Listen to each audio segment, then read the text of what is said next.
দেখো এটা এই স্টেটের সিলেবাসটা দেখো।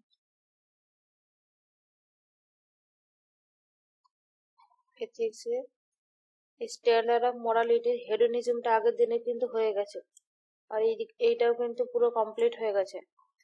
আজকে করাবো তোমার রিগোরিজম।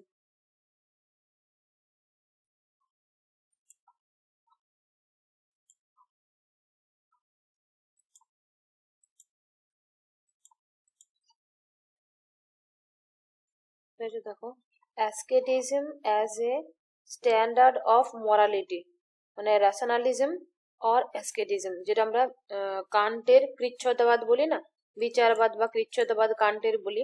তো আসলে আজকে জানবো আমরা যে অ্যাসকেটিজমটা কি, বা র্যাশনালিজম, অ্যাসকেটিজম, ওটাই হচ্ছে অন্য নাম রিগোরিজম। তিনটে নাম মনে রাখবে।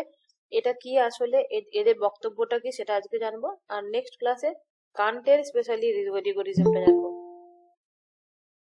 তোমরা একটু খেয়াল করবে, রেকর্ডটা কিন্তু চালাতে ভুলে গেছি, কতটা হলো কি জানি। ঠিক আছে, আর একবার রিপিট করে দিচ্ছে, রেকর্ডটা স্টপ হয়ে গেছিল। বিচারবাদ বা কৃচ্ছ্রতাবাদটা কি, যে মতবাদে ইন্দ্রিয় অনুভূতিকে জয় করে বুদ্ধির দ্বারা আমরা জীবনটাকে চালাই, মানে আমরা আবেগ দিয়ে বা দৈহিক অনুভূতি দিয়ে না চালিয়ে বুদ্ধি দিয়ে বিচার করি, সেটা বা বুদ্ধির আদর্শে চলি, সেটা হলো কৃচ্ছ্রতাবাদ। আর মানুষের মধ্যে দুটো বৃত্তি রয়েছে, প্রত্যেকটা মানুষের মধ্যে নিজেরা নিজেরা ফিল করো দুটো বৃত্তি কি। দেখবে আমরা কোনো কিছু কাজ করতে যাই, কিন্তু একটা মন কি বলে, দূর এটা করে দিই, যা হবে হবে। ভেতরে কেউ যেন আরেকজন বলে, ভেতরে কেউ যেন মনে হয় সবসময় রয়েছে যে কিন্তু খারাপ কাজ করাটাকে বাধা দেয়। প্রত্যেকটা খারাপ বিষয়ের আগে যেন ভেতর থেকে একটু ধোকা দেয় যে এটা করা ঠিক হচ্ছে না। তো প্রত্যেকটা মানুষের মধ্যে কিন্তু রয়েছে, আমাদের মধ্যে ঈশ্বর বৃত্তি, যেটা মানে ঈশ্বরের যে আমরা অ্যাকচুয়ালি বলতে গেলে ঈশ্বর থেকেই এসেছি, ঈশ্বর তৈরি করেছে, ঈশ্বরের গুণটা আমাদের মধ্যে আছেই অবশ্যই। কিন্তু আমরা মানুষের মধ্যে আরো একটা রয়েছে, যেটা হচ্ছে পশুবৃত্তি। সেই পশুবৃত্তিটাকে কাটিয়ে বা পশুবৃত্তিটাকে কন্ট্রোল যে করতে পারে, সেই ঈশ্বর বৃত্তিটাকে লাভ করতে পারে, সে জীবনে সমস্ত কিছু লাভ করতে পারে। তাহলে এখানে এটাই বলা যে মানুষের মধ্যে যেমন উন্নত বুদ্ধিবৃত্তি আছে, অনুন্নত পশুবৃত্তিও রয়েছে। উন্নত বুদ্ধিবৃত্তির দ্বারা অনুন্নত পশুবৃত্তিটাকে কিন্তু জয় করা যায়। আর মানব জীবনের এটাই হচ্ছে আদর্শ। এটা কাদের মত? রেস্কেটিজমদের মত। এই আদর্শের পরিপ্রেক্ষিতে মনুষ্যকৃত মানে মানুষের করা যে কর্ম, নৈতিক বিচার করতে হবে, এটাই হলো বিচারবাদের সার কথা। মনে থাকবে, যে কাজ মানুষকে তার আদর্শ জীবন লাভে সাহায্য করে তা উচিত কাজ, আর যে কাজ আদর্শ জীবন লাভের পথে বাধা দেয় সেটা অনুচিত। আগের দিনে বলেছি। তাহলে পশু প্রবৃত্তি নির্মূল করে এরা কি বলবে তাহলে? এদের মধ্যে কেউ বলো একজন, এরা কি বলবে? কোনটা আদর্শ, কোনটা উচিত কাজ? কেউ বলো আনমিউট করে। এসকেটিভরা কি বলবে, ওদের মধ্যে কোনটা উচিত কাজ হবে? আমার কথা শুনতে পাচ্ছ? তোমরা আছো তো?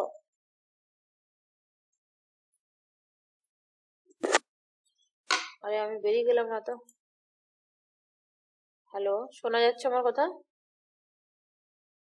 হ্যাঁ ম্যাম, শোনা যাচ্ছে। সবাই চুপচাপ সাড়া দাও, আমার সাথে কথা বলতে ইচ্ছা লাগছে না? বলো এদের মধ্যে কোনটা উচিত কাজ আর কোনটা অনুচিত কাজ?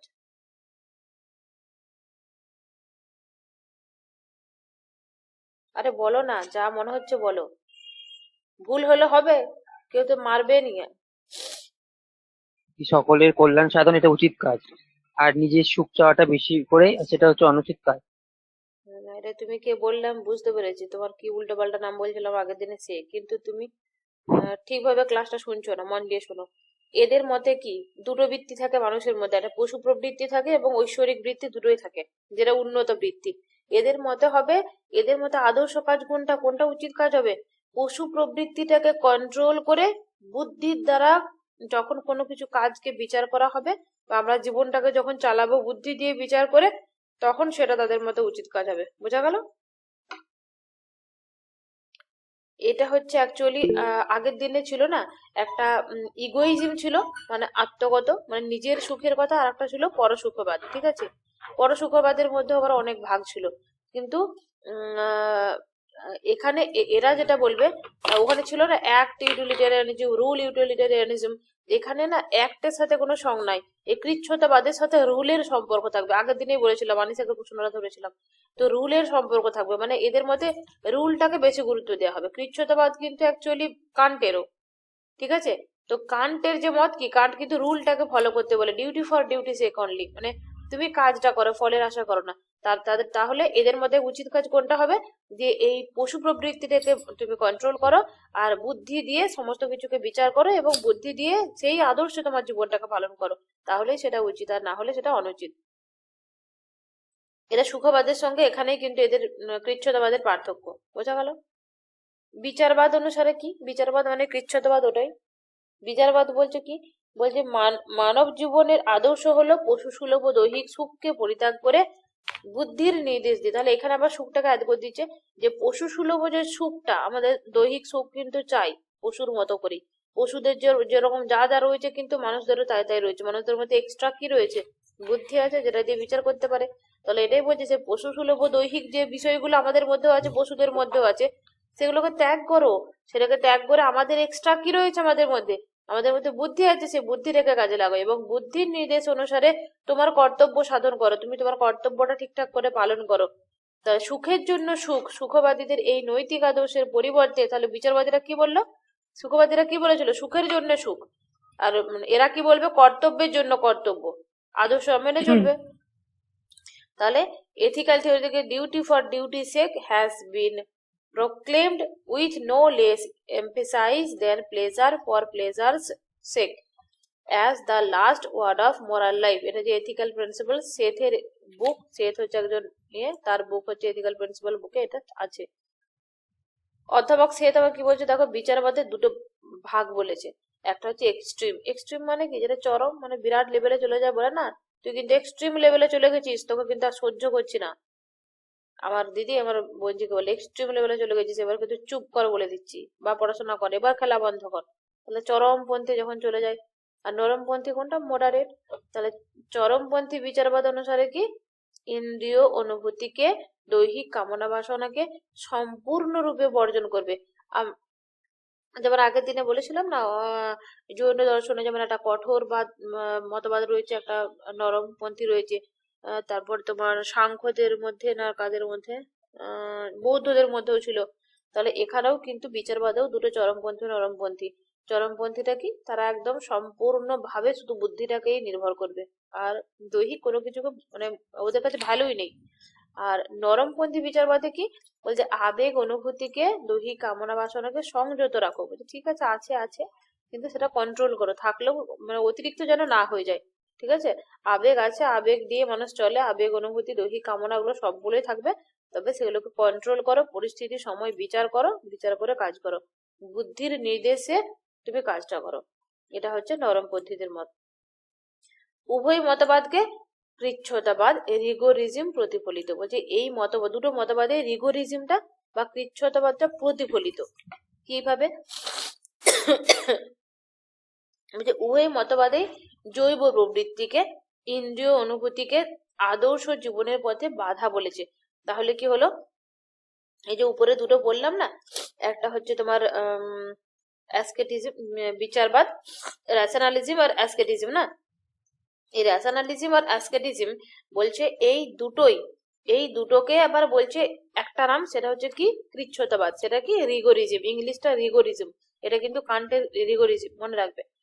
তো বলছে রিগোরিজম কেন বলছে, বলছে উভয় মতবাদে তাহলে কি হলে দুজনেই কিন্তু দৈহিক যে ইন্দ্রিয় অনুভূতিটা বা দৈহিক যে আমাদের চাওয়া পাওয়াটা, সেইটাকে কিন্তু কন্ট্রোল করার কথা বলেছে। প্রথম ক্ষেত্রে তাদের অপসারণ, এবং দ্বিতীয় ক্ষেত্রে সংযতকরণের কথা বলেছে। প্রথম ক্ষেত্রে মানে কি হলো, যেটা রেশনালিজম, সেখানে কি বলেছিল, অ্যাসকেটিজম পড়ালাম প্রথমে, অ্যাসকেটিজমে কিন্তু ওটা বাদ দেওয়ার কথা বলেছে, একটা চরমপন্থী একটা নরমপন্থী। আর পরেরটাতে কি বলেছে, পরেরটাতে বলেছে তোমার করো কিন্তু মডারেট উপায়ে করো, সংযতকরণের কথা বলছে। তাহলে উভয় মতবাদ দিয়ে বলা হয়, বলছে বুদ্ধি একমাত্র আদর্শ জীবনের পথপ্রদর্শক, অনুভূতির কোনো অবদান নেই, অনুভূতির কাজ বল বুদ্ধিকে বুদ্ধি যেরকম নির্দেশ দিবে, মানে বুদ্ধি যেভাবে চালাবে সেইভাবে চালনা করা। আমি একটা জিনিস বলে দিলাম, একটু মিস্টেক হয়ে গেছে, সেটা হচ্ছে এই সেথ যে দুটো ভাগ বলেছে না, এক্সট্রিম আর নরমপন্থী চরমপন্থী, এই দুটোকে কিন্তু বলছে রিগোরিজম। আমি ওইখানে ওইভাবে নিলাম, অ্যাকচুয়ালি রিগোরিজম, অ্যাসকেটিজম আর রেশনালিজম, এটা হচ্ছে তিনটেই সেম নাম। আর সেথ যেটা বলেছে স্পেশালি, এই এক্সট্রিম এবং মডারেট, এই যে দুটো ভাগ রয়েছে, এই দুটো ভাগকে একসঙ্গে কৃচ্ছ্রতাবাদ বলেছে, রিগোরিজম বলেছে। এটা শেষ তার বুকেতে লিখেছে। কিন্তু যদি প্রশ্ন করা হয় রিগোরিজমটা কার, তখন কিন্তু অবশ্যই আনসার দিবে কান্টের। অনুভূতির কাজ কেবল বুদ্ধির নির্দেশ মান্য করা। ঠিক আছে, বলছে অনুভূতির কি, অনুভূতি আছে ঠিক আছে, কিন্তু বুদ্ধি যেভাবে তোমাকে পরিচালনা করবে সেইভাবে তুমি চলো। জৈব প্রবৃত্তি ও, যেমন আমি একটা উদাহরণ দিচ্ছি, স্কুলেতে অনেক বাচ্চার নাম না ভুল হয়ে গেছে, মানে নামটা যখন অ্যাডমিশন করিয়েছে যে লিখেছে, হয়তো যে তার বাবা মা ভুল বলেছে বা টিচার ভুল বলেছে, যাই হোক যে কোনো ভাবে খাতাতে ভুল আছে তার নামটা, আবার আধার কার্ডে অন্য এক রয়েছে। তো কেউ কেউ কেউ অন্য, এখনকার যা ম্যাডামরা বা স্যাররা তারা চাইছে যেটা পরে ভবিষ্যতে বাচ্চাগুলো খুব প্রবলেম হবে, তো মাধ্যমিক দিবে সামনে, এত কিছু চেঞ্জ করা ওদের জন্য খুব কষ্ট হবে। তার আমরা স্কুলে যখন 9 থেকে 10-এ তুলছি, আমরা সহজেই কিন্তু নামটা চেঞ্জ করে দিতে পারি এখানেতে। এটা কিন্তু, এটা হচ্ছে তোমার আমাদের আবেগ বা বুদ্ধি কাজ করছে, কিন্তু হেড যে, সে বলছে না, যেমন খাতায় আছে সেটাই করতে হবে। ঠিক আছে, মানে অ্যাকচুয়ালি মানে এখানে বলতে চাইছে যে তোমার অনুভূতি আবেগ থাকবে, কিন্তু হেড এখানে কে হলো, বুদ্ধি। বুদ্ধিকে মেনে চলতে হবে। বুদ্ধিকে আমি খারাপ বলছি না, উদাহরণটা দিয়ে ওইভাবে নিয়ে নিও না, আমি বুদ্ধিকে খারাপ বলছি না, অ্যাকচুয়ালি বলতে চাইছি যে বুদ্ধি যেরকম ভাবে বলবে সেরকম ভাবে অনুভূতিকে কাজ করতে হবে। তাহলে জৈব প্রযুক্তি অনুভূতিকে অপসারিত করে অথবা সংযত করে, আর বিশুদ্ধ বুদ্ধির দ্বারা জীবনকে পরিচালিত করা প্রত্যেকটা মানুষের কর্তব্য, এটা কৃচ্ছ্রতাবাদ বলছে। এই কৃচ্ছ্রতাবাদটা কারা কারা মেনেছে দেখো, সেটা হচ্ছে গ্রিসের সিনিক্স সম্প্রদায় এবং স্টোইক সম্প্রদায়, সিনিক্স এবং স্টোইক্স, এবং তার সাথে হচ্ছে খ্রিস্ট ধর্মীগণ।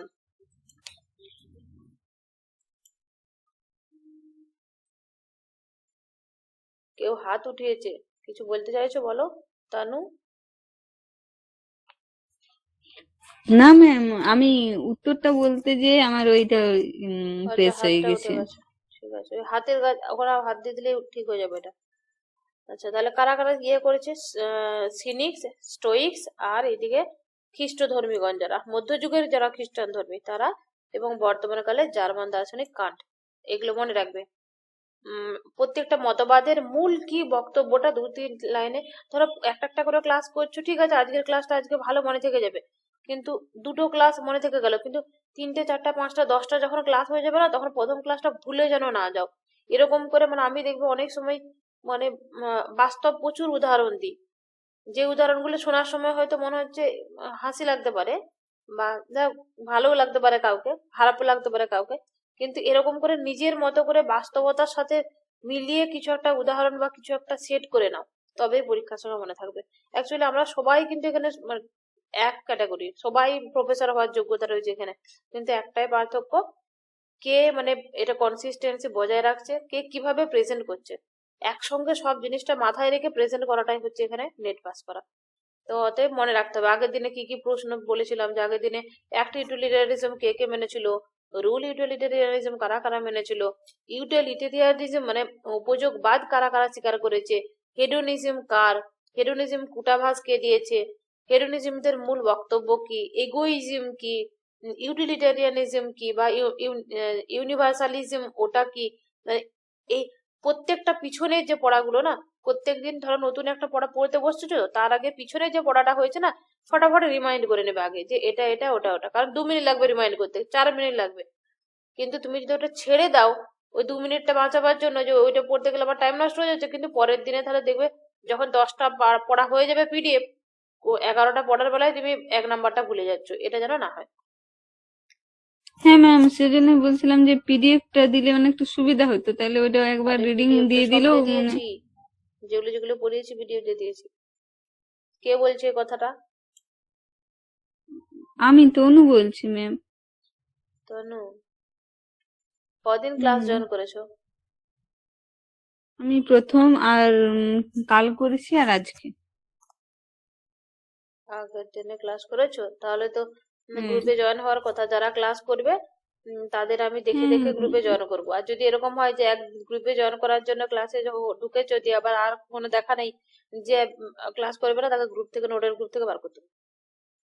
হ্যাঁ, সে তো বটে। না ম্যাম, আমি তো ক্লাস করি, টেলিগ্রামের সেই গ্রুপ দুদিন আছে, অসুবিধা ছিল, একটু নেট ক্লাস ছিল না। করলে ইয়ে করে দেবো, টেলিগ্রামে মেসেজ করবে, ওখানে জয়েন করে দেবো, ওখানে নোট দিয়ে দিয়েছি। করেছি, টেলিগ্রামে আমি আপনাকে হাই পাঠিয়েছি। ও, নামটার সাথে কিছু ওটা বলবে, কারণ হাই বললে হয় না, এখানে অনেকের মেসেজ আছে, ওই হাই হ্যালো করে, মানে এমনি আমার পরিচিত ফ্রেন্ড বা এমনি যে কেউ পাঠায়, তো অত কিভাবে দেখবো? তুমি তোমার নামটা আর বলবে তাহলে যে ফ্রি গ্রুপে কিছু আমাকে একটা তথ্য দিবে, বুঝতে পারবো তাহলে আমি। আর তোমার নামটা হ্যাঁ, এখন জয়েন দেখলাম। করতে বলে দেবো, হুম। যে জয়েন করে দিন। যাদের ঠিক নামগুলো আছে। আমি বুঝতে পেরেছি যেখানে ক্লাসে রয়েছে, দেখে দেখে যারা কথা বলে যেমন ক্লাসে বেশি করে, তাদের গুলো নামগুলো দেখে দেখে বুঝতে পেরেছি, আমি নিজেই সার্চ করে করে বসিয়ে দিয়েছি, অ্যাড করে দিয়েছি। ম্যাম আমিও জয়েন হতে চাই ম্যাম টেলিগ্রামে। মেসেজ করবে, ওখানে করে দেবো। ঠিক আছে। তোমাদের মাসের শেষে একটা টেস্ট নেবো, যতটা পড়ানো হচ্ছে তার উপরে। হ্যাঁ, এটা হলে ভালো হয়। হ্যাঁ। মধ্যযুগে আর একটা জিনিস আমি এখানে চাইবো, যদি কারো মনে হয় যে এখানেতে মানে ফ্রিতে পড়ে পড়াশোনায় মানে পাস করা সম্ভব নয়, নেট পাস করা সম্ভব নয়, এই ধরনের যদি কোনো ফিল হয়, ঠিক আছে, তারা যে কোনো জায়গায় পড়তে পারো। কিন্তু আমি একটা জিনিস আশা করব, মানে অন্য কোথাও পেমেন্ট করে তুমি পড়ছো আবার এখানে জয়েন হচ্ছো, এটা করো না। কারো যদি ফিল হয় যে পেমেন্ট করে কোথাও তোমার পড়তে হবে, এখানে পর্যাপ্ত পাচ্ছ না, তাহলে কিন্তু সে গ্রুপ থেকে বেরিয়ে যেয়ে অন্য কোথাও পড়তে পারো, আর না হলে কিন্তু এখানে পড়তে পারো, কোনো প্রবলেম নেই, সমস্ত রেট পেয়ে যাবে। এবার হচ্ছে প্রাচীন গ্রিসের সিনিক্স এবং স্টোইক্স, এরা স্বীকার করেছে। আর হচ্ছে মধ্যযুগে খ্রিস্ট ধর্মীগণ আর কান্ট, মনে রাখবে এরা হচ্ছে। আচ্ছা, এরা কোন মতবাদ মেনেছে একবার বলো তো তো? ওই কৃচ্ছ্রতাবাদ। হ্যাঁ, একদম বিশ্বতবাদ। বিচ্ছুতবাদ, রিগোরিজম। বাংলার থেকেও বেশি বেশি করে ইংলিশ গুলো বলবে, কারণ ইংলিশ আমাদেরকে কিন্তু স্ট্রং হতে হবে, না হলে কিন্তু নেট পাসে প্রবলেম হবে। অনেক সময় হিন্দি থাকে ওখানে বটে, কিন্তু হিন্দিটা কোশ্চেন অনেক সময় মিনিংটা অন্য হয়ে যাওয়ার সম্ভাবনা থাকে। তো বেশিরভাগ চেষ্টা করবে ইংলিশে পড়ার। আর একটা জিনিস, এ স্টেটে যারা দেবে না, কনফিউজ ছিলে, আমি বলে দিচ্ছি, এ স্টেটে যখন ফিল আপ করতে হয়, যেমন আমাদের নেট ফিল আপ করতে হয় না, যে কোনো একটা ল্যাঙ্গুয়েজ সিলেক্ট করতে হয়, তো কিন্তু দেখবে কম্পিউটারে কিন্তু ওই ওখানে কিন্তু চেঞ্জ করা যায়, মানে চেঞ্জ করে করে দেওয়া যায়, দেখবে হিন্দিও করা যায় কোনো একটা কোশ্চেন, আবার ইংলিশ। এইবারে কিন্তু নেই, নতুন এই পিছন বারের নেটে কোশ্চেনটা শুধুমাত্র উপরে ইংলিশ নিচে হিন্দি, না নিচে হিন্দি ইংলিশ পরপর দিয়ে দিয়েছে। কিন্তু তার আগে যারা যদি দিয়েছো, 2 বছর 1 বছর আগে যারা নেট দিয়েছো, তারা জানতে পারবে যে একটা ল্যাঙ্গুয়েজ সিলেক্ট করতে হতো, ওখানে কম্পিউটারে কিন্তু ল্যাঙ্গুয়েজটা চেঞ্জ করে করে দেখা যেত। ধরো আমি এটা ইংলিশে আছে কোশ্চেনটা, ইংলিশে বুঝতে পারছি না, তখন এইখানে উপরে যে না অপশন থাকে ল্যাঙ্গুয়েজ চেঞ্জ করে ওটাকে হিন্দি করে নিতে পারবো, হিন্দি পড়ে নিলাম, যে বুঝলে বুঝলাম, অপশন গুলোও পড়ে নিলাম, তারপরে আবার কি করলাম, ফের ওখানে গিয়ে ল্যাঙ্গুয়েজটা চেঞ্জ করে দিলাম, এরকম করতাম। কিন্তু এখন যেটা শুনছি, এখন হয়েছে কি, উপরে হিন্দি ল্যাঙ্গুয়েজ বা ইংলিশ ল্যাঙ্গুয়েজ, নিচে হিন্দি, মানে পরপর দুটো ল্যাঙ্গুয়েজ রয়েছে, এইভাবে এইভাবে সরাতে হচ্ছে।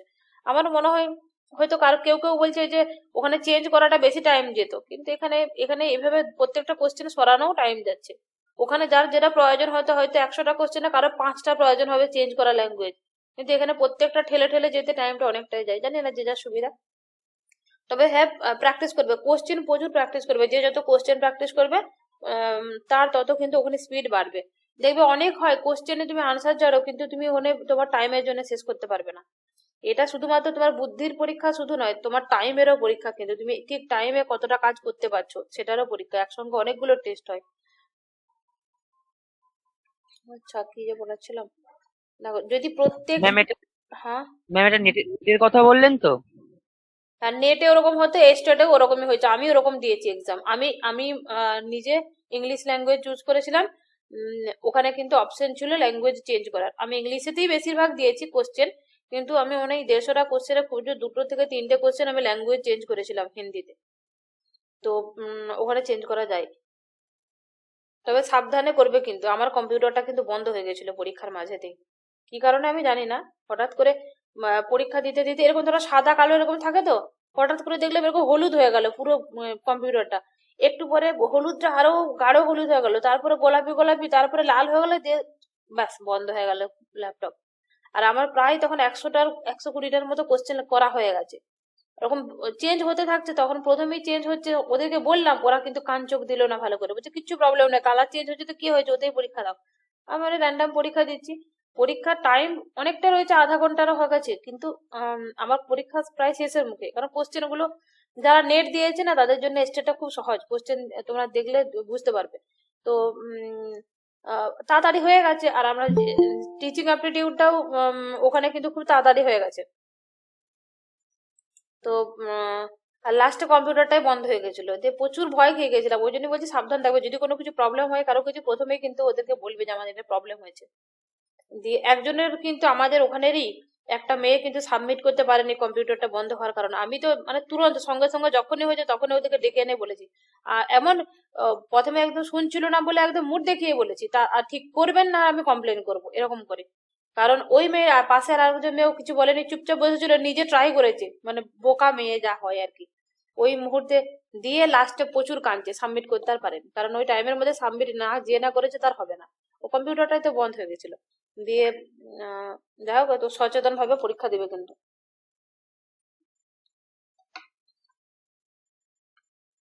আর হচ্ছে তাহলে এখানে চলে আসি এবারে পড়াতে। যদি প্রত্যেক মতবাদের সার কথা হলো মানুষের উচিত, আচ্ছা এটা প্রত্যেক মতবাদ বলছে যে তিনটে নাম দিয়েছে আলাদা আলাদা করে, বা এই যে তোমার সিনিক স্টোইক এদের মতে, মানে যারা কৃচ্ছ্রতাবাদ রিগোরিজমটা বা অ্যাসকেটিজমটা মেনেছে তাদের মতে কি, যে একটাই মূল কথা, ইন্দ্রিয় প্রবৃত্তিকে, দৈহিক যে প্রবৃত্তিগুলো, আমাদের আবেগ কামনা বাসনাগুলো, ওগুলোকে সংযত করে এবং বিশুদ্ধ বুদ্ধি দিয়ে কাজ করে, এটাই হচ্ছে মূল কথা। তাহলে সেদ, সিনিক্স এবং স্টয়িক্সদের মতবাদকে প্রাচীন বিচারবাদ বলেছে, এটা মনে রাখবে। ঠিক আছে, সেদ তার বইতে কি বলেছে, সিনিক্স এবং স্টয়িক্স, এখানে সেটা করা হয়নি, স্টয়িক্সদের মতবাদ সেটা হচ্ছে বিচারবাদ, প্রাচীন বিচারবাদ কি, অ্যানসিয়েন্ট রেশনালিজম। আর খ্রিস্টধর্মী আর স্টয়িকদের মতবাদকে, এখানে মনে হচ্ছে টাইপিং গন্ডগোল হয়ে গেছে কিছু, ঠিক আছে, এখানে আবার স্টয়িক্স করে দিয়েছি, একটা সিনিক্স হবে একটা স্টয়িক্স হবে, আমি এটা ঠিক করে দেবো, ঠিক আছে, টাইপিং গন্ডগোল করে দিয়েছে। একটা হচ্ছে তোমার প্রাচীন বিচারবাদ, এনসিয়েন্ট, মানে সিনিক্সটা মনে রাখবে অবশ্য, আমার মনে হচ্ছে এটা সিনিক্স, তো সিনিক্সদেরটা হচ্ছে তোমার এনসিয়েন্ট রেশনালিজম। আর এই খ্রিস্টধর্মী যারা, এই খ্রিস্টধর্মীদের এবং স্টয়িক্সদের, এটা ওখানে স্টয়িক্সটা হবে না মনে হচ্ছে, সেটা হচ্ছে তোমার মডার্ন রেশনালিজম, আমি কনফার্ম করে বলে দেবো, এটা ঠিক করে দেবো, ঠিক আছে। দেখো সিনিক্সদের যে মতবাদ কি, ভেতরে এবার ডিটেলসে আছি, সিনিক্সদের কি বলছে। প্রাচীন গ্রিসে সিনিক্স কারা আমরা জানি, ঠিক আছে, সক্রেটিসকে যারা ফলো করতো, তিনটে সম্প্রদায় ছিল, তার মধ্যে একটা সম্প্রদায় হলো সিনিক্স। তাহলে সিনিক্স যারা, প্রাচীন গ্রিসের যারা সিনিক্স, তারা কি করতো, সক্রেটিসের জীবন দর্শনের দ্বারা প্রভাবিত হয়েছিল, এবং প্রভাবিত হয়ে মানে ওই প্রকার, মানে তার মতো করে জীবনকে কিন্তু নৈতিক জীবন বলতো। আচ্ছা বলছে নৈতিক জীবন কি মানে, ইসলামরা কি মানে, কার কার কার মতো করে মানে, আমাদের যে নবী যেভাবে জীবন কাটিয়ে গেছে সেই জিনিসটাকে আমরা নৈতিকভাবে ঠিক বলে মনে করি।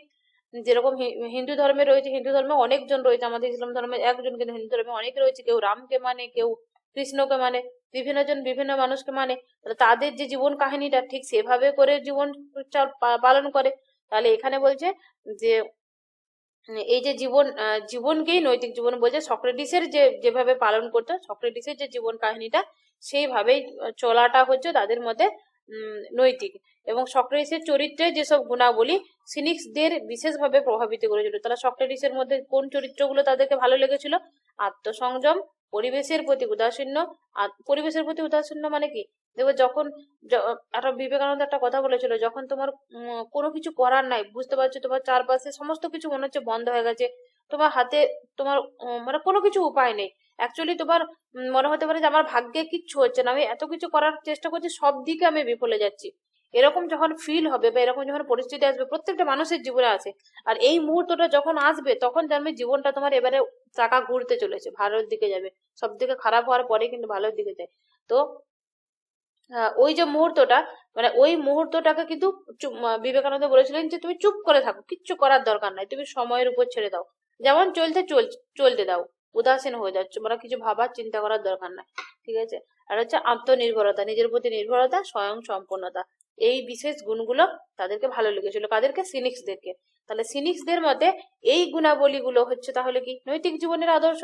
তাহলে একটা কি পয়েন্ট হলো যে আত্মসংযম, পরিবেশের প্রতি উদাসীন্য, আত্মনির্ভরতা, স্বয়ং সম্পূর্ণতা, এই ধরনের যে বিষয়গুলো, এটা হচ্ছে সক্রেটিসের জীবনের গুণ, সক্রেটিসের গুণ, এবং এইগুলো সিনিক্সরা প্রভাবিত হয়েছিল। আর মানুষকে হতে হবে বিচারশীল, চিন্তাশীল, কামনা বাসনাকে, পশু প্রবৃত্তিকে বিচার শক্তির দ্বারা সংযম এবং নিয়ন্ত্রণ করার মধ্য দিয়ে জীবন চালাতে হবে। হয়ে গেল। সিনিক্সদের অনেকে বোঝে সমাজ জীবনকে আদর্শ জীবন লাভের অন্তরায় রূপে গণ্য করে মানুষকে বনবাসী হতে উপদেশ দিয়েছিল। সিনিক্সদের এটা একটু এক্সট্রা দেখো, মানে এরা কঠোর কিন্তু বলা যেতে পারে, এটা প্রাচীনটা একটু কঠোরই হয়। মানে এরা বলছে যে সমাজ জীবনটাকে, মানে সমাজে থাকার কোনো দরকার নাই, সমাজ জীবনটাকে আদর্শ জীবন লাভের বাধা অন্তরায় বলছে। বলছে তার জন্য বনবাসে থাকো। কেন? বলছে যে মানুষ কামনা বাসনার ঊর্ধ্বে, মানে যার কোনো কামনা বাসনা থাকে না, ঘর বাড়ি টাকা সম্পদ কোনো কিছু দরকার পড়ে না, যে পুরোপুরি স্বনির্ভর এবং স্বাধীন, যে আত্মমগ্ন জীব, মানে নিজের প্রতি নিজেই ভাবে। দেখবে অনেক মানুষ রয়েছে না, আমরা কিন্তু কষ্ট কখন পাই একটু ফিল করে ভেবে দেখবে তো, কষ্ট কখন পাই যখন আমি কারো কাছ থেকে আশা করি। যেমন আমার আশা হচ্ছে যে আমাকে আমার ভাই চাকরি করে, আমাকে ঈদে জামা দিল না একটা, ঠিক আছে, ঠিক আছে, দিল আবার যদি ভাবছিস ভাবির জামাটা একটু বেশি দামি দিয়ে দিল, আমারটা কম দিয়ে দিল, এরকম যদি ভাবতে থাকি তাহলে কি হবে? কষ্ট হবে। মানে এরকম আমি একটা উদাহরণ দিলাম। এরকম প্রত্যেকটা মানুষ যখন কারো প্রতি, আমরা কিন্তু এটা বাস্তব জীবনের কথা, আমরা শুধু ফিলোসফি পড়লেই হবে না, ফিলোসফিটাকে জীবনে কাজে লাগাও। কাজে লাগালে কিন্তু ফিলোসফিটা আরো ভালো, তোমার জীবনের ফিলোসফিটা আরো সুন্দর হয়ে যাবে, কাজে লাগাতে হবে। তো তাহলে কি বলতে চাইছে যে আমাদেরকে কিন্তু আত্মসংযম করতে হবে এবং স্বনির্ভর হতে হবে, স্বাধীন হতে হবে। মানে একটা জিনিস আমার মধ্যে, আমাকে কেউ একজন বলেছিল যে ওখান থেকে ওটা নিসনি কেন বা চাসনি কেন। বক্তব্য আমার এটাই, আমি কোনোদিন কারো কাছ থেকে আমি আশাও করব না, চাইবো না, আমাকে কে দিল কে না দিল কিচ্ছু করব না। আমার এটা রয়েছে, আমি নিজে বড় হব, আর আমি পারলে আমি কাউকে দিব, আমার যতটা সামর্থ্য হবে আমার নিজের মানে পূরণের পরে, কিন্তু আমার কারো কাছ থেকে আশা নাই। তাহলে এরকম করে কিন্তু যখন আমরা সব প্রত্যেকটা মানুষ এরকম করে ভাববো, তখন স্বনির্ভর হয়ে যাবে, তখন সমাজের অন্য মানুষের প্রতি তো অতটা দায়বদ্ধ হব না। আমরা দায়বদ্ধ হয়েই কিন্তু কষ্টগুলো পাই, দেখবে প্রত্যেকটা মানুষ। তো এই ফলো করাও দরকার রয়েছে। একেবারে সমাজহীন জীবনে তো চলা যায় না, ঠিক আছে, কিন্তু নিজে নিজে স্বাধীন এবং স্বনির্ভর হওয়ারও দরকার আছে। তাহলে এই প্রকার মানুষদের কাছে সমাজ জীবনের কোনো দরকার নেই তাদের কাছে। তাহলে অন্ন বস্ত্র বাসস্থান ইত্যাদির জন্যই তো আমরা বাস করি না। সমাজে কি রয়েছে, আমাদের একটা বড় বাড়ি লাগবে, আমার হসপিটালে, ভালো ভালো হসপিটালে যে আমার চিকিৎসা লাগবে, বা ওইসব লাগবে, মানে লাক্সারি জীবন লাগবে। তাহলে ওইগুলো তখন তার চাহিদা থাকবে না। তাহলে যে দৈহিক সুখ স্বাচ্ছন্দ্যের প্রতি, মানে দৈহিক সুখের প্রতি বা আমাদের দৈহিক দেহকে শান্ত রাখার জন্য, সুখ রাখার জন্য যেসব লাগে সেগুলোর প্রতি বিতৃষ্ণা বা সেগুলোর প্রতি কোনো আশা না থাকে, তখন সে লোকালয়ে বর্জিত একটা আলাদা স্থানেই থাকে। দেখবে অনেক যে মানুষের কারো প্রতি কোনো চাওয়ার থাকে না, কারো প্রতি কোনো পাওয়ার থাকে না, ঠিক আছে, সে নিজে নিজে ঘরের মধ্যে 24 ঘন্টা আর মধ্যে সে একসঙ্গে কিন্তু ঘরে বসে থেকে যেতে পারে। এটা একটা বিরাট গুণ। কারো প্রতি যখন কোনো কিছু থাকে না, সে তখন নিজেকে নিয়ে ব্যস্ত, বাইরের কোনো কিছু দেখে না। তবে তা বলে এটা নয় যে সেই মানুষটা খারাপ, বা সেই মানুষটা সমাজের অন্য কোনো মানুষের খারাপ পরিস্থিতি দেখলে যাবে না, ঠিক আছে, তারা ভালো পরিস্থিতিতে সামিল হবে না, বা তার অন্য সুখের সময়ে তার সঙ্গে না যেতে পারে, বা তাকে নিয়ে মজা করতে ঘুরতে না যেতে পারে, ঠিক আছে। কিন্তু তার যদি কোনো মানুষের যদি কঠিন পরিস্থিতি হয়, তার যদি প্রয়োজন হয়, সেই মানুষগুলো কিন্তু প্রয়োজনটা মিটিয়ে চলে আসবে, আর কারো কাছ থেকে তার প্রয়োজন মেটাবার জন্য অপর কাছ থেকে আশা করবে না। এই ধরনের মানুষগুলো কিন্তু, আর জীবনে একটু করে এরকম হওয়াও দরকার আছে। তাহলে সিনিক্সদের অনেকেই তাই বলছে লোকালয়ে বর্জিত পাহাড়ের পাদদেশে এবং নির্জন নদী তীরে উন্মুক্ত স্থানে পণ্য কুটিরে গরিব দরিদ্রের মতো করে অনাড়ম্বর জীবনযাপন করতো। তাহলে কিন্তু সিনিক্সরা কি হচ্ছে, সিনিক্সরা হলো তোমার এটা সিনিক্স হবে, হ্যাঁ, উপরটা স্টোইকটা বাদ দাও। সিনিক্সটা হচ্ছে প্রাচীনপন্থী এনসিয়েন্ট রেশনালিজম। আর এরা বলতে চাইছে যে সমাজের দরকার নাই, সমাজকে বাদ দিয়েই কিন্তু এরকম জায়গায় থাকা যাবে। তা অধ্যাপক সেদ এই জন্য সিনিক্সদের নৈতিক মতবাদকে চরমপন্থী কৃচ্ছ্রতাবাদ বলেছে, ঠিক আছে, এরা হচ্ছে চরমপন্থী। এবার স্টোইক্সদের মতবাদটা দেখো, তোমরা আছো তো, মাঝে মাঝে একটু একটু সাড়া টাড়া দাও না, বোঝা যাচ্ছে? হ্যাঁ ম্যাম, হ্যাঁ ম্যাম। হ্যাঁ বোঝা যাচ্ছে। প্রাচীন গ্রিসের স্টোইক্সদের মতবাদেও কিন্তু বিচারবাদ বা কৃচ্ছ্রতাবাদ পরিস্ফুট হয়েছে। মানে স্টোইক্সদের মধ্যেও বলছে কৃচ্ছ্রতাবাদ রয়েছে। আগেই তো দেখলাম স্টোইক, সিনিক্স, গ্রিক, তোমার কান্ট, খ্রিস্টান ধর্মী, যা মধ্যযুগের খ্রিস্টান ধর্মীরা, এরা সবাই মেনেছে এটা। তাহলে সিনিক্সদের মতটা আগে বললাম, স্টোইক্সরা এবার কি বলছে দেখি। সিনিক্সদের মতো বলছে স্টোইক্সরাও কিন্তু ইন্দ্রিয় সুখ ভোগ, যেটা মানে দৈহিক যে সুখ ভোগ, সেটাকে পরিত্যাগ করে বুদ্ধি দ্বারা বিচার করে জীবনকে চালানোর কথা বলেছে। তাহলে সিনিক্সদের সঙ্গে স্টোইক্সদের মিল থাকলেও কয়েকটা বিষয়ে পার্থক্য রয়েছে দেখি। কারণ এই সিনিক স্টোইক এরা কিন্তু সেই সক্রেটিসের যে ইয়ে করতো, কি বলে ওখানে সম্প্রদায়গুলো ছিল না, তো এরা তো আলাদা আলাদা কিছু তো থাকবেই, মানে এরা একটা আলাদা সম্প্রদায়, নাম যখন আলাদা আছে কিছু তো পার্থক্য তাদের মধ্যে রয়েছে। তাহলে সিনিক্সরা ব্যক্তি স্বাতন্ত্র্যবাদী, কেননা তাদের মতে মানুষের নিজে নিজে সবকিছু করতে পারে, জীবনের প্রতি অগ্রসর হতে পারবে, তাদের সমাজে বলে না সমাজের বাইরে যে থাকতে পারে বনে জঙ্গলে, তাদের সমাজের দরকার নয় বলে মনে করে সিনিক্সটা। আর স্টয়িক্সটা বলছে যে বুদ্ধির কথা বলেন, তবে সর্বগত বুদ্ধি যারা প্রকাশ ঘটে জড় জগতে, ব্যক্তি মনে ও সমাজ জীবনে। বলছে আমরা বুদ্ধি দিয়ে কাজ করব, তবে জড় জগতে, এটা জড় হয় জড় জগতে, মানে আমরা যে জগতে বসবাস করি সেই জড় জগতে এবং সমাজের মধ্যেই আমাদেরকে বুদ্ধি দিয়ে কাজে লাগাতে হবে, এবং সমাজের মধ্যে থেকেই আমরা কিন্তু নৈতিকতা পালন করব, এটা স্টয়িক্সরা বলবো। ওই প্লেটো অ্যারিস্টটলের ভাবধারায় অনুপ্রাণিত হয়ে স্টয়িক্সরা বলেন সমাজের মধ্য দিয়ে সমাজের নিয়ম কানুন মেনে চলে বিশ্বজনের সর্বগত বুদ্ধির প্রকাশ ঘটা সম্ভব। কাজে এটা মনে রাখবে তাহলে, প্লেটো এবং অ্যারিস্টটলের ভাবধারা অনুপ্রাণিত কারা? স্পেশালি স্টয়িক্সরা। আর এখানে সিনিক্সরা কার ভাবধারা অনুপ্রাণিত ছিল বলতো? সক্রেটিস। সক্রেটিস। সক্রেটিস। কাজেই বুদ্ধিময় জীবনের জন্য মানুষের লোকালয় পরিত্যাগ করার প্রয়োজন নয়, বরঞ্চ সমাজের মধ্যে থেকে বসবাস করে সমাজের নিয়ম পালন করো, মানুষের যেটা করার কর্তব্য সেই কর্তব্যের জন্য কর্তব্যগুলো করো, এইভাবেই তুমি নৈতিক জীবন লাভ করতে পারো। এটা কারা বলছে? স্টয়িক্সরা, প্লেটো এবং অ্যারিস্টটলকে ফলো করে। বনবাসী না হয়ে মানুষের সঙ্গে বসবাস করো, বিশুদ্ধ বুদ্ধির জীবনযাপন করাই হচ্ছে নৈতিক মানুষের নৈতিক জীবনের আদর্শ, এটা এরা বলবে। আর সিনিক্সরা সমাজ জীবনের বিরোধী এবং স্টয়িকরা, তাহলে এদের পার্থক্য কি হলো? সিনিক্সরা বলছে সমাজ জীবনের বিরোধী, সমাজ জীবনে থাকার দরকার নেই, বন জঙ্গলে বাইরে থাকো, আমরা একা একাই থাকবো, কোনো কিছুর প্রতি প্রয়োজন ফিল করছে না। আর স্টয়িক্সটা বলছে ঠিক আছে সমস্ত কিছু থাকবে, কিন্তু সমস্ত কিছু সমাজের মধ্যে থেকে নিয়ম কানুন পালন করো, অবশ্যই নিজের জন্য ভাবো, কিন্তু বা নিজে আত্মনির্ভর হও, ওই বিষয়গুলো অবশ্য মানবে, কিন্তু সমাজের মধ্যে থেকে করো, এটা বলবো। সিনিক্সরা জগতের সবকিছুকে দুঃখানুবিদ্ধ বলে সবকিছুকে পরিত্যাগ করতে বলে। তাহলে সিনিক্সরা কি বলছে? জগতের সবকিছু দুঃখানুবিদ্ধ। একটা কথা কিন্তু সত্যি, ধরো তুমি কোনো কিছু আশা করছো, ঠিক আছে, যে তুমি মিশনে যাচ্ছ, তোমার মনে মনে আছে আমার আব্বা 2000 দিয়েছে, আমার মা যদি 500 টাকা এক্সট্রা হাতে দিত, মায়েরা দেখবে যতই যাই হোক না কেন মায়েদের কাছে যা থাকে সব দিয়ে দেয়, ঠিক আছে, ছেলে মেয়েদের জন্যই, কিন্তু তারা নিজের একটা কিছু খাবে না, কিছু করবে না। তাহলে সেখানে একটা আশা জমে যায়, আমার মা 500 টাকা দিল, দিয়ে দিলে ভালো হতো, হয়তো কোনোবারে দিল না, মনটা খারাপ হয়ে গেল, ঠিক আছে। বা ছোট বাচ্চারা দেখবে, আমি যখন বাড়িতে যাই বাচ্চাগুলোকে জন্য কিছু খাবার তো নিয়ে যায়, কোনো জিনিসপত্র নিয়ে যায়, তাহলে জিনিসপত্র যখন তাদের মধ্যে একটু কমতি পড়ে যাবে, কারণ তাদের একটা আশা রয়েছে, ঠিক আছে, যখন যাব তার আগে রাস্তা দিয়ে মানে আধা ঘন্টা 1 ঘন্টা, আমি 1 ঘন্টা রাস্তা দূরে বাসে আছে, তখন থেকে তারা রাস্তাতে মানে ঘর আর রাস্তা করতে থাকে, কারণ কি তারা একটা আশা করে। তো এরকম আশা করলে কিন্তু যদি আমি না নিয়ে যাই, ঠিক আছে, একবার হয়েছে আমি নিয়ে যেতে পারিনি, দোকান বন্ধ ছিল বা যে কোনো ভাবে চলে আসতে বাধ্য হয়েছি, তাহলে তাদের মনটা খারাপ হলো, কষ্ট হলো। তারা যদি আশা না করতো তাহলে কষ্ট হতো না। এরকম কিছু কিছু জায়গাতে একদম নিরাশা হয়ে থাকাও যায় না, কিন্তু কিছু কিছু জায়গায় সেলফ কন্ট্রোল এবং নিজের প্রতি নিজের মানে নিজে আত্মনির্ভরশীল হওয়া দরকার আছে, সেটা যে কোনো ভাবেই হোক না কেন। তাহলে সিনিক্সদের মতো স্টয়িক্সরাও স্বনির্ভরতা স্বয়ং সম্পূর্ণতাকে জীবনের আদর্শ বললেও তারা স্বার্থপর আত্মমগ্ন জীবনের সংকীর্ণ গতিকে অতিক্রম করে এক আদর্শ সমাজ এবং রাষ্ট্রের কল্পনা করতে বলেছে। তারা সমাজ এবং রাষ্ট্রের কল্পনা কোথা থেকে এসেছে? স্টয়িক্সদের সময় থেকে এসেছে, এবং যেখানে প্রত্যেকটি নাগরিক তার বিশুদ্ধ বুদ্ধির উপর নির্ভর করে পরস্পরের সঙ্গে একটা ভ্রাতৃত্বপূর্ণ সম্পর্ক করে শান্ত এবং সংযত ভাবে আনন্দময় ভাবে জীবনযাপন করবে, এটা বলছে স্টয়িক্সরা। সিনিক্সরা বলছে সন্ন্যাসী হয়ে গাছের তলায় যে নদীর ধারে নদীর ঝুরঝুর আওয়াজ শোনো আর ওখানে একা একাই থাকো। আর এরা বলছে সমাজের মধ্যে থাকো, ঠিক আছে, সমাজের মধ্যে থেকে করো। মধ্যযুগের লোকেরা এবারে কি বলছে দেখি, তাদের মধ্যে কিচ্ছতবাদ বিচারবাদটা কি? মধ্যযুগের যেটা খ্রিস্ট ধর্মের যে বিচারবাদ বা কৃচ্ছ্রতাবাদ, সেটা হচ্ছে সেখানে বলা হয়েছে যে ইন্দ্রিয়কে সংযত করে বিচার বুদ্ধির দ্বারা পরিচালিত জীবনই আদর্শ জীবন। মানুষের জীবনে সততা, রাইটওয়াসনেস হচ্ছে সর্বাপেক্ষা গুরুত্বপূর্ণ। আর এখানে হচ্ছে দুটি জীবনের কথা বলেছে, একটা হচ্ছে অনিত্য দৈহিক জীবন, আমরা জানি এইভাবে প্রত্যেকটা ধর্মেও বলা হয় বা আমরা ব্যক্তিগত ভাবেও জানি।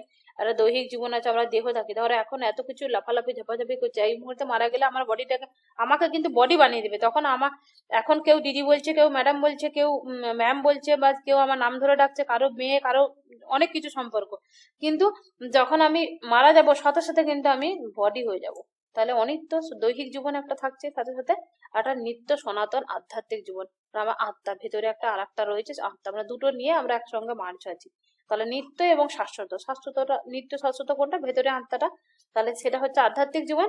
এবং সেই আধ্যাত্মিক জীবন লাভ করতে হলে অনিত্য দৈহিক জীবনটাকে পরিত্যাগ করতে হয়। এবং ইন্দ্রিয় অনুভূতি, দৈহিক কামনা বাসনা স্বভাবত মন্দ না হলেও কখনো কখনো তারা বিপদগামী হয়ে বলছে এই যে দৈহিক কামনা বাসনা, বলছে এটা মন্দ নয়, কিন্তু কোনো কোনো সময় দেখবে দৈহিক কামনা বাসনা কিন্তু মানুষকে বিপদে ফেলে। যদি ধরো উদাহরণটা হয়তো কারো খারাপ লাগতে পারে, কিন্তু মনে রাখার সুবিধার জন্য বলছি, ধরো কারো বাড়ির ছেলে যদি তার বাড়ির নিজের বউকে ছেড়ে অন্য বাড়ির বউয়ের ঘরে যায়, তাহলে ওটা কি হবে, ওটা দৈহিক কামনার বশে চলে যাবে না, কিন্তু ওটা আধ্যাত্মিক জীবনটাকে, আত্মিক জীবনটাকে বা আমাদের পারিপার্শ্বিক যে পরিস্থিতিটাকে সেটা বিঘ্ন ঘটাবে কি ঘটাবে না, ঘটাবে। তাহলে বলছে আমাদের ইন্দ্রিয় অনুভূতি থেকে বা দৈহিক কামনা থেকেও ঘটনাটা ঘটে থাকে। তাহলে যে দৈহিক বা এটা হতে পারে যে কারো খাবার জিনিস, ঠিক আছে, ছাদেতে আচার মেলেছে কেউ, মানে আচার এই এখন দেখবে আমের আচার খুব বানানো হয়, ঠিক আছে, রাস্তার দিকে কেউ যাচ্ছে, তার বাড়ির গেটের সামনে হয়তো রোদ আছে, সেখানে আচার দিয়েছে, আচারের বয়মটা তুলে নিয়ে পালায়।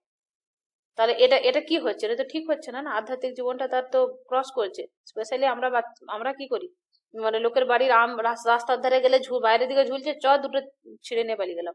তাহলে এইগুলো বলতে চাইছি যে ইন্দ্রিয় অনুভূতি, দৈহিক কামনা বাসনা এটা সবসময় মন্দ না হলেও মন্দ তো হয়, এবং আধ্যাত্মিক জীবনটার বিঘ্নতা ঘটায়। তাই আধ্যাত্মিক সুচিতার জন্য ক্ষেত্র বিশেষে ইন্দ্রিয় সংযম এবং ইন্দ্রিয়কে দমন করা কিন্তু প্রয়োজন আছে। বাইবেল কি বলছে, খ্রিস্টান ধর্ম মানে তো বাইবেল, তাহলে বাইবেলে কি আছে দেখো, এটা কিন্তু খুব গুরুত্বপূর্ণ একটা উদাহরণ, মনে রাখবে। অন্য সময় কোনো কোনো কুইজেতেও হয়তো প্রশ্ন আসতে পারে, ঠিক আছে, শুধু ফিলোসফির মতো করে পড়ো না, বুঝিয়ে পড়ো, একদম জীবনের প্রত্যেকটা জায়গায় এই লাইনগুলো যেন কাজে লাগাতে পারো। ধরো কোনো একটা কুইজে কোশ্চেন আসতে পারে এরকম ধরনের, তখন ফটাফট আনসার দিবে। যে দক্ষিণ চক্ষু যদি কখনো তোমার মানে বলতে চাইছে কোনো একটা চক্ষু, ঠিক আছে, যদি সেই চক্ষুর দ্বারা যদি তোমার কোনো খারাপ কাজ হয়, বলছে তাহলে সে চক্ষুটাকে তুলে ফেলে ফেলে দাও। কারণ তোমার চক্ষুটা দিয়ে যদি ওই কাজটা দেখে বা ওই ক্ষতিটা হয়, তাহলে তোমার পুরো শরীরের ক্ষতি হবে। তাহলে পুরো শরীরটাকে তোমার ধ্বংস করার থেকে বা পুরো তোমার আধ্যাত্মিক জীবনটা ধ্বংস করার থেকে তুমি একটা চোখকে কেটে ফেলে দাও, ঠিক আছে। এখানে ছেলেগুলো রাগ করবে না তো, ছেলেগুলো লোকের বাড়ির মেয়েদের দিকে খুব নজর দেয়, দিদি আমাকে মেয়েরাও ধরে কিন্তু পেঁদাবে এবারে। মেয়েরাও দেয় অবশ্যই। এর তাহলে কেননা সমগ্র দেহের ক্ষতি না করে বলছে একটা অঙ্গের ক্ষতি করো। ছেলেগুলো কেউ কিছু বলছে না কেন, তাহলে রেগে গেছে মনে এইসব কথার অর্থ হলো, হ্যাঁ, বলার মতো আর কিছু নেই। তার মানে করো। আচ্ছা, না না, করি না। ওই যে ও বললো না মেয়েরাও করে, ওটা শুনে আরো কিছু বলতে ইচ্ছা করছে না, মানে ওরাও সবাই বুঝেছে সবাই ইকুয়াল, কেউ না কেউ আচ্ছা, করে ওরকম। আচ্ছা, এখন একটু বেড়েছে, বাড়ার দরকারও রয়েছে। শুধু ছেলেরাই কেন করবে সবসময় মেয়েদের উপরে অত্যাচার, সবার সমান অধিকার রয়েছে, চালাও সব। তাহলে দেখো, তাহলে বলছে দেহ স্বভাবত মন্দ না হলেও যদি কখনো কখনো, এটা কেন বলছি, বলছে আত্মিক জীবনে তাহলে সুচিতা থাকবে, রক্ষা পাবে, এবং আধ্যাত্মিক যে জীবনটা সেটা বেঁচে থাকবে। তার জন্য একটা অঙ্গ কেটে ফেলতে পারো, এটা কিন্তু বলেছে। আচ্ছা, মধ্যযুগের এখনো আছে এই যে এইটুকু। আচ্ছা, মধ্যযুগের খ্রিস্টানরা আবার কাকে ফলো করছে দেখো, যে প্লেটোর ভাবধারায় কিছুটা অনুপ্রাণিত হয়েছে, প্রভাবিত হয়েছিল। এটা দুটি ভিন্ন জগতের কথা, দুটো ভিন্ন জগতের কথা বলেছেন। কি দেখো, বলছে একটা রক্ত মাংসের দেহের পার্থিব জগৎ আর অন্যটা আত্মিক জগৎ। তাহলে দেখো প্লেটোর ভাবধারায় প্রভাবিত হয়ে মতলব কেন কথাটা বলা হলো এটা, কি কি কারণ হচ্ছে তোমার দেখো, প্লেটো কি বলে, দুটো দুটো জগতের কথা বলে না, একটা ভাবের জগৎ আর একটা বস্তুর জগৎ। কি ভুলে গেছো, প্লেটোর মধ্যে দুটো জগতের হুম। নয়, দুটো জগতের কথা বলে। তাই বলছে প্লেটোর ভাবধারায় প্রভাবিত হয়ে এরা দুটো জগৎ বলেছে, একটা পার্থিব জগৎ, একটা আত্মার জগৎ। তাহলে প্রথমটা নিম্ন স্তরের জগৎ আর দ্বিতীয়টা হচ্ছে উচ্চ স্তরের জগৎ। উচ্চতর যেটা সেটা হচ্ছে অপার্থিব জগৎই মানুষের আসল বাসস্থান। তাহলে মধ্যযুগীয় খ্রিস্টানদের মধ্যে কি আসল কি, মানে রিয়েলিটি কি, সেটা আত্মার অপার্থিব জগৎ, আধ্যাত্মিক জগৎ, আত্মিক জগৎ। তাহলে পার্থিব জগতে দেহে পিঞ্জরে আবদ্ধ আত্মা পরবাসী, বলছে আত্মা যেটা রয়েছে সেটা পরবাসী। তাই এই ভাবধারায় অনুপ্রাণিত হয়ে মধ্যযুগে অনেক খ্রিস্টান ইন্দ্রিয় সুখের প্রতি আসক্তি, মানে ওই যে ইন্দ্রিয় সুখ বা ইন্দ্রিয় আসক্তি সেটাকে ত্যাগ করে সন্ন্যাস জীবনটাকে গ্রহণ করা বেশি শ্রেয় বলে মনে করে। তাহলে এদের মতে মানে খ্রিস্টান মধ্যযুগীয় খ্রিস্টানদের মতে কি দৈহিক কামনা বাসনাকে জয় করতে হবে, অন্তরের শুদ্ধতা এবং বুদ্ধির মাধ্যমে আলোকে জীবনটাকে পরিচালিত করতে হবে, সেটাই হলো জীবনের আদর্শ। আর মধ্যযুগীয় খ্রিস্টান ধর্মে বিচারবাদ কৃচ্ছ্রদবাদ প্রতিফলিত হয়েছে। তাহলে বোঝা গেল। যদি বলা যেতে পারে যে নৈতিকতার কোন মতবাদ প্রভাবিত হয়েছিল মধ্যযুগীয় খ্রিস্টান ধর্মে, সেটা হচ্ছে বিচারবাদ বা কৃচ্ছ্রদবাদ। বলা যেতে পারে মধ্যযুগীয় যা খ্রিস্টানরা প্লেটোর কার ভাবধারায় প্রভাবিত হয়েছিল, প্লেটোর ভাবধারায়। কোন দুটো ভাবধারার দ্বারা? প্লেটো যেমন দুটো জগতের কথা বলেছে, একটা ভাবের জগৎ, একটা বস্তুর জগৎ, সেরকম ভাবে এরাও বলেছে একটা আত্মার জগৎ, একটা পার্থিব জগৎ। এরকম ভাবে রিলেট করতে থাকবো সবকিছুর সাথে। কেবল মধ্যযুগীয় ধর্মই নয়, আধুনিক কালের ক্যাথলিক যারা বা প্রোটেস্ট্যান্ট যারা, তারাও কিন্তু ধর্মীয় মতবাদ এবং কৃচ্ছ্রদবাদটাকে এটা কিন্তু মেনেছে। তাহলে আরো দুজনকে দেখা গেল মধ্যযুগীয়, ওরা তো মেনেছে, কান্ট মেনেছে, স্টোইক্সরা মেনেছে, সিনিক্সরা মেনেছে, তার সাথে ক্যাথলিক্স এবং প্রোটেস্ট্যান্ট এরাও কিন্তু এই কৃচ্ছ্রদবাদের কিছুটা স্বীকার করেছে। আর কান্টের যে কৃচ্ছ্রবাদ, এটা অনেকটা রয়েছে, এখানে পেজ সংখ্যাটা হয়তো তোমরা দেখতে পাচ্ছ না, এখানে আরো অনেকটা রয়েছে, এটা আর একটা ক্লাস ফুল লেগে যাবে, নাহলে অনেক বড় হয়ে যাবে ক্লাসটা। আজকে এখানেই থামিয়ে দিলাম। কান্টের যে স্পেশালি কৃচ্ছ্রদবাদ, সেটা নেক্সট ক্লাসে একটা ফুল ক্লাস লাগবে। এবারে কারো কিছু বলার থাকলে বলো। তোমরা যারা যারা ক্লাস করছো তারা তারা ইউটিউব চ্যানেলটা একটু সাবস্ক্রাইব করে দিও। করেছো তোমরা যারা সব আছো ক্লাসে? হ্যাঁ ম্যাম করে দিয়েছি। হ্যাঁ হ্যাঁ করেছি। ম্যাম করে দিয়েছি। 11 টাকা। ম্যাম ইউটিউব চ্যানেলের নামটা একটু বলবেন? আরে গ্রুপে এখানেতে দেখো লিংক দিয়ে দিয়েছি ক্লাসের,